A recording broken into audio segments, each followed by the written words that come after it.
అందరికీ praise the lord. కొన్ని సందర్భాల్లో అపవాది మన దగ్గరకు వచ్చి మన చెవిలో కొన్ని విషయాల గురించి మాట్లాడుతూ ఉంటాడు కదండి. ఇంకా నీ పని ఇంతే, నీకు అయిపోయింది, నీ ఆరోగ్యం ఇంతే, ఇంకా నువ్వు దీని నుండి కోలుకోలేవు, ఇక నీకు ఇది అసాధ్యము, ఇక నీకు ఎవరు సహాయం చేసేవారు లేరు, ఇంకా నువ్వు ఎవరిపైన ఆధారపడవలసింది, నీకు ఎవరు హెల్ప్ చేసేవారు ఉండరు అని, ఇంకా నీ గతి ఇంతే, నీ స్థితి ఇంతే, నీ బ్రతుకింతే, నీ బలము క్షీణించిపోయింది, ఇంకా నీవు ఇంతే అని ఇలాంటి మాటలు ఎన్నెన్నో ఇంకా చెప్తూ మనల్ని నిరసించిపోయేలాగా చేస్తూ ఉంటాడు కదా. అలాంటి సందర్భాల్లో మనం ఏం చేయాలి? మనకు అపవాది నిరుత్సాహాన్ని తీసుకొస్తున్నప్పుడు మనం ఏం చేయాలి? ఏ రీతిగా దాని నుండి లేవాలి? ఏం చేయాలో ఈరోజు మనం నేర్చుకుందాం. మొదటగా కీర్తనల గ్రంథం 71వ అధ్యాయం 6వ వచనం మనం చూసినట్లయితే ఇక్కడ దావీదు భక్తుడు అంటూ ఉన్నాడు, గర్భవాసినైనది మొదలుకొని నీవే నాకు ప్రాపకుడవై ఉంటివి, తల్లి గర్భం నుండి నన్ను ఉద్భవింప చేసిన వాడవు నీవే, నిన్ను గూర్చి నేను నిత్యము స్తుతిగానము చేయుదును. స్తోత్రం దేవసరణతుడ. ఈ యొక్క వాక్య భాగం ద్వారా, ఈ అంశం ద్వారా మీరు మా అందరితో మాట్లాడి బలపరచమని యేసు నామములో ప్రార్థించి పొంది ఉన్నాము పరమ తండ్రి, ఆమేన్. ఇక్కడ రాజు దావీదు దేవుని గురించి నిత్యము స్తుతిగానము చేయటం గల కారణం ఏంటో ఆయన తెలియజేస్తున్నాడు, చక్కగా వివరిస్తున్నాడు.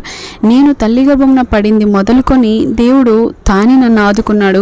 నేను జన్మించినప్పటి నుండి ప్రభువే నా ఆరోగ్యమునకు కారకుడై ఉన్నాడు. నన్ను పోషించింది ఆయనే. నేను చేసే ప్రతి కార్యముల యందు ఆయన ఆసక్తి గలవాడై ఉన్నాడు. నేను చేయు ప్రతి దానిలో ఆయన నన్ను బలపరిచాడు, నన్ను సంరక్షించాడు, నన్ను కాపాడాడు, నాకు అన్నీ సమకూర్చాడు, నాకు బలమునిచ్చాడు, ధైర్యాన్ని ఇచ్చాడు, నా పక్షాన యుద్ధము చేశాడు అని వీటిని చక్కగా వివరిస్తున్నాడు. అసలు ఆయన నిత్యము స్తుతిగానం చేయటం గల కారణం ఏంటో ఇక్కడ చక్కగా వివరించాడు కదండి. నేను గర్భవాసినైనది మొదలుకొని ఆయనే నాకు ప్రాపకుడై ఉన్నాడు.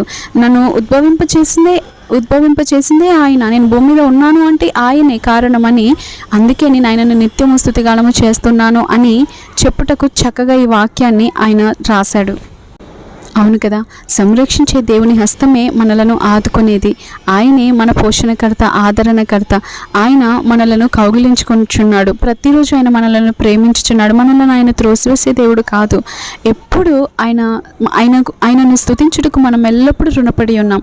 ఈ రోజున మనం తినుచున్నామంటే, త్రాగుచున్నామంటే, ఊపిరి తీసుకుంటున్నామంటే, వస్త్రములు ధరించుకుంటున్నామంటే, ఇల్లులు కలిగి ఉన్నామంటే, వాహనాలు కలిగి ఉన్నామంటే, ఆర్థికంగాను సామాజికంగా ఇంట బయట సంఘంలో అన్ని విషయాల్లో సమృద్ధి కలిగి ఉన్నామంటే, సంతోషం కలిగి ఉన్నాము అంటే, ఆయుష్ని కలిగి ఉన్నామంటే, ఆరోగ్యము కలిగి ఉన్నామంటే, ఒక అవకాశాన్ని మనం పొందుకుంటున్నామంటే, అన్నిటికీ గల కారణం ఆయనే. ఈ రోజున మనం ఎందుకొరకు బ్రతుకుతున్నామంటే ఆయన కొరకే. ఎవరిది మనం అనుభవించుచున్నామంటే ఆయన ఇచ్చినదే మనం అనుభవించుచున్నాం. ఆయన కృప ద్వారా ఆయన ఇచ్చిన సమస్తాన్ని మనం అనుభవించుచున్నాం. మరి ఎవరికి రుణపడి ఉన్నాం? మనం ఆయనకే కదా. మరి ఆయన మనకెన్నో ఇస్తున్నారు, మరి మనం ఆయనకేమి ఇస్తున్నాం? సౌత్ ఆఫ్రికా ఖండమందు రోలన్స్ అనే ఒక గొప్ప దైవజనుడు మంచి పరిచర్య చేశారు. అతను క్రైస్తవాన్ని బహుగా వ్యాపింపచేసిన వ్యక్తి కనుక ఆయనను ద్వేషించిన స్థానికులు ఏం చేశారంటే, త్రాగుటకు ఆయనకి ఇచ్చినటువంటి ఆ పానీయంలో ఒక విషయాన్ని కల్పించారు. మాంత్రికులేమో ఆయనను సంహరించాలన్న ప్రణాళికతో ఒక పన్నాగం పన్నారు. మంత్ర ప్రయోగాలు ఎన్నో చేశారు, అపవిత్రాత్మలను ప్రేరేపించారు. ఇలా 9 సార్లు చేసినా కూడా ప్రభు జోక్యం చేసుకున్నాడు. ప్రభు ఆయన జీవితంలో కలగజేసుకొని ఆయనను కాపాడుతూ వచ్చారు. మరణకరమైనది త్రాగినా కూడా ఆయనకి ఏ హాని కలగలేదు. ఏ దురాత్మ ప్రభావం ఆయన పైన పని చేయలేకపోయింది. ఎంతగా వారు ఎన్ని మంత్రాలు వేసినా, ఎన్ని ప్రయోగాలు చేసినా కూడా అతని పైకి ఎంత మాత్రము పని చేయడానికి అసలు ఏది రాలేదు. నేను ప్రతిరోజు ఒక వాక్యం అంటూ ఉంటాను, అందుకే ఏదియో ఎంత మాత్రమో హాని చేయటకు నా మీదకి రానే రాదు, అది వాక్యంలో స్పష్టంగా ఉంటుంది. ఆ మాటని మనం కూడా ప్రతిరోజు పలుకుతూ ఉండాలి. ఇక్కడ ఈ వ్యక్తి రోలన్స్ అనే గొప్ప దైవజనుడు ఏది తాగిన మరణకరమైనది వారిచ్చారు, తాగాడు, కానీ ఏమీ అవ్వలేదు. ఎన్నో మంత్రశక్తులు ప్రయోగాన్ని వారు ప్రయోగించారు, కానీ అతనికి ఏమీ అవ్వలేదు. కారణం ఏంటో తెలుసా? ఆ దైవజనుని జీవితం అంతా కూడా ప్రభువును స్తుతించే వ్యక్తి. ఆయన జీవితం అంతా స్తుతితో నిండి ఉండేది. ఆయన ఎక్కడున్నా కూడా ఆయన చుట్టూ వాతావరణం అంతా స్తుతితో నింపేవాడు. ఆయన కుటుంబాన్ని, ఆయన గృహాన్ని, ఆయన ఒక రూమ్ని మొత్తం స్తుతితో నింపుతూ ఉండేవాడు. ఎక్కడంటే అక్కడ నిత్యము స్తుతిస్తూ ఉండేవాడు. నిత్యం ఆయన పెదవులు స్తుతించడానికి అలవాటు పడిపోయాయి. నిత్యమైన జీవఫలం దేవునికి అర్పిస్తూ ఉండేవాడు. ఈరోజున చాలామంది సాక్ష్యాలు తెలియజేస్తున్నారు, ఒకప్పుడు స్తుతి అంటే మాకేంటో తెలియదు, కానీ ఇప్పుడు దేవుని మేము స్తుతిస్తున్నాము అని. అవును, వారు స్తుతించి వారి పెదవులు దేవుని స్తుతించడానికి అలవాటు పడిపోయాయి. నిత్యము వారి పెదవుల మీద నిత్యము స్తుతి స్తుతి స్తుతి, స్తోత్రములు, థ్యాంక్ యూ జీసస్ చెప్పడం, యేసయ్య మీకు వందనాలని చెప్పడం, ఇలా చెప్తూ వారి జీవితంలో ఒకప్పటి కంటే ఇప్పుడు ఎంతో సంతోషాన్ని, నెమ్మదిని, ప్రశాంతమైన జీవితాన్ని వారు అనుభవిస్తున్నారని అనేక సాక్ష్యాలు తెలియజేశారు. మిమ్మల్ని బట్టి దేవునికి కృతజ్ఞతాస్తుతులు చెల్లిస్తున్నాను. అవును, ఏ స్థితిలో ఉన్నా మనం ఎదుర్కొంటున్న పరిస్థితుల్లో దేవుని స్తుతించగలగాలి అంటే ముందు మనం స్తుతించట ఎరిగి ఉండాలి. సమస్యలు ఎదురైనప్పుడు స్తుతించే స్థుతి ఎంతో శక్తివంతమైనది అని మనందరికీ తెలుసు. అయితే ఆ సమస్యలో సహితం మనం స్తుతించగలగాలి అంటే సమస్యలు రాకముందు కూడా దేవుని స్తుతించడం మనం ఎరిగి ఉండాలి. అప్పుడే మన పెదవులు స్తుతించడానికి అనుకూలంగా మారుతాయి. అంతే కానీ మనం ప్రశ్నించడానికి బదులుగా మనం స్తుతించాలి సమస్యల్లో అంటే మనం ముందు కూడా స్తుతించే వారంగా ఉంటేనే. ఇక్కడ మరణకరమైనది ఏది తాగినా రోలెన్స్ దైవజనునికి ఏమవ్వలేదు. ఎందుకంటే ఆయన జీవితం అంతా, ఆయన నోరంతా, ఆయన పెదవులు నిత్యం ఆయన సమయం అంతా స్తుతికి కేటాయించేవాడు. ఈరోజున మరి మన సమయాన్ని దేనితో నింపుతున్నాం? మన రూమ్ని దేనితో నింపుతున్నాం? మన జీవితాన్ని దేనితో నింపుతున్నాం? మన నోటిని దేనితో నింపుతున్నాం? మన మనస్సును, మన మైండ్ను, ఆలోచనలను దేనితో నింపుతున్నాం? మనలను తల్లి గర్భం నుండి పడింది మొదలుకొని మనలను కనిపెట్టుచున్న ప్రభు, మనల్ని పరామర్శించుచున్న ప్రభు, మనల్ని పట్టించుకుంటున్న ప్రభు వృద్ధాప్యమందు కూడా మనకు తోడుగానే ఉంటాడు. అందుకే దావీదు భక్తుడు అంటాడు కదా, వృద్ధాప్యమందు నన్ను విడనాడకము, నా బలము క్షీణించినప్పుడు నన్ను విడవకము అని దావీదు కీర్తనల గ్రంథంలో ఒక చోట ప్రార్థిస్తూ ఉంటాడు. మనలో కొంతమంది అనుకుంటూ ఉంటాం, ఇక నా పని అయిపోయింది, నాకు బలము క్షీణించిపోయింది, ఇక నేను పదవి విరామణ పొందాను కదా, ఇంకా నేను సొమ్మసిల్లిపోయిన స్థితిలో ఉన్నాను కదా, ఇంకా నాకు వేరే ఆధారం లేదు, ఇంకా నేను రిటైర్డ్ అయ్యాను కదా, ఇక నేను ముసలితనానికి వచ్చాను కదా, నేను ఇంకా మరణం కొరకు ఎదురు చూడవలసిందేనేమో అని తలంచుకుంటూ ఉంటారు. నాకు ఉద్యోగం పోయింది కదా, ఇంకా నా జీవితం ఇంతేనేమో అనుకుంటూ ఉంటారు. నేను ఉద్యోగం పొందుకోవాల్సిన వయసు అయిపోయింది కదా, ఇక నాకు ఉద్యోగం ఎవరేమో అనుకుంటారు. నా వివాహం సమయం అయిపోయింది కదా, ఇక నాకు వివాహం అవ్వదేమో అనుకుంటూ ఉంటారు. ఎంతో కాలంగా నాకు నా సంతానం కలగలేదు కదా, ఇక నా గర్భఫలము ఇంతేనేమో అని అనుకుంటూ ఉంటారు. కాదు, అపవాది కూడా కొన్నిసార్లు మన చెవులో ఇలాంటి మాటలన్నీ చెప్తూ ఉంటాడు.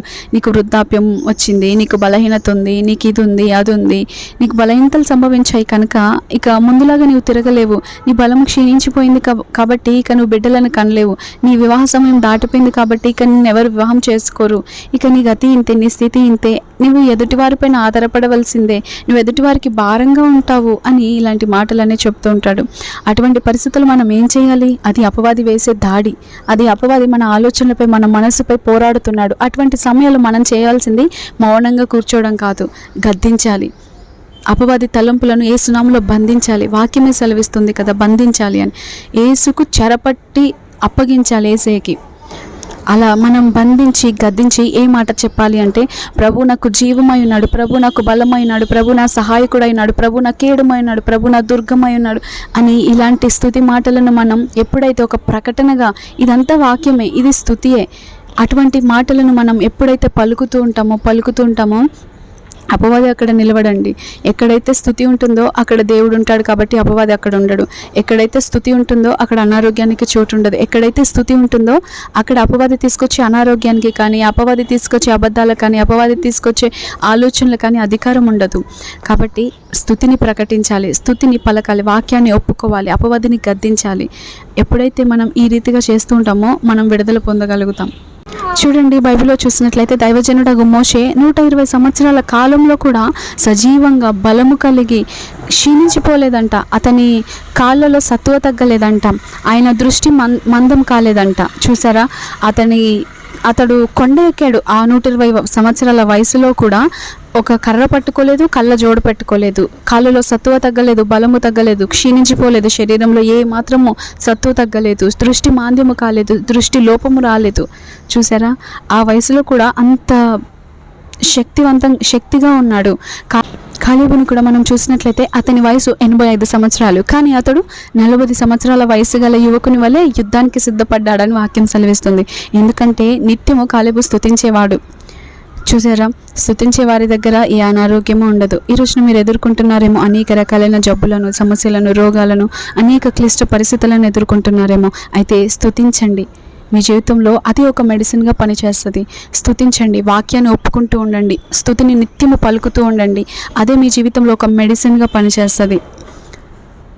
ఎల్లప్పుడూ దేవుని స్తుతించండి. ఆయనే మన ఆరోగ్యానికి కారకుడు, ఆయనే మన బలము, ఆయనే మన జీవము, ఆయనే మన నిరీక్షణ, ఆయనే మన పోషకుడు, ఆయనే మనకు బలాభివృద్ధి కలగచేయవాడు, ఆయనే పక్షిరాజు వలె మనకు నూతన బలాన్ని అనుగ్రహించేవాడు. అందుకే వాక్యం సెలవిస్తుంది కదా, మీరు ముసలితనమందును ఇంకనూ చిగురు పెట్టుచు సారం కలిగి పచ్చగా నుందురు అని. ఇలాంటి వాక్యాలు అనేకమైనవి వాక్యంలో ఉంటాయి. వాటన్నింటినీ ఒక చోట చేర్చి మనం ఎప్పుడైతే స్తుతిగా పలుకుతుంటామో, వాక్యాలని ప్రకటన చేస్తూ ఉంటామో, మన జీవితంలో గొప్ప అద్భుతమైన ఫలితాలను, విడుదలను చూస్తాం. అందుకే భూమి ఆకాశంలో గతించినా కూడా ఆయన వాక్యము ఒక పొల్లైన అరసున్నైనా తప్పిపోదంట. కాబట్టి అటువంటి వాక్యాన్ని పలుకుతున్న మన జీవితంలో దేవుడు కార్యం చేయకుండా మానుతాడా? మానుడు. హల్లెలూయా. కాబట్టి ఆయనకి నిత్యము కృతజ్ఞతాస్తుతులు చెల్లిస్తూ, ఆయన వాక్యాన్ని పలుకుతూ, ఆయనని సంతోషపెడుతూ నిత్యము ఆరోగ్యంగా జీవిద్దాం. అట్టి కృప భాగ్యం దేవుడు మనకు అనుగ్రహించునుగాక. ఆమేన్. స్తోత్రం దేవ. సర్వోన్నతుడా, ఈ వాక్యం విన్న వారందరినీ దీవించండి, ఆశీర్వదించండి. నిత్యము స్తుతించే సాధనాలుగా మమ్మల్ని మలచమని మీకే కృతజ్ఞతాస్తుతులు చెల్లిస్తూ యేసు నామములో ప్రార్థించి పొంది ఉన్నాము పరమ తండ్రి. Amen. Thank you all. Praise the lord.